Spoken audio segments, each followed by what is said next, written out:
Seorang driver taksi online inisial HL tewas tertimpa pohon tumbang Kamis 12 Januari 2023 di Benteng Sombo Opu, Kecamatan Barombong, Kabupaten Goa. Seksi Pengendali Operasi Penyelamatan Pemadam Kebakaran Damkar Makassar, Idam Halid mengatakan, laporan masuk ke pihaknya pada pukul 13.15.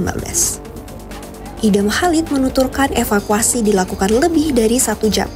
Oleh tim damkar berjumlah 12 orang dibantu dengan warga dan anggota kepolisian Polsek Barombong.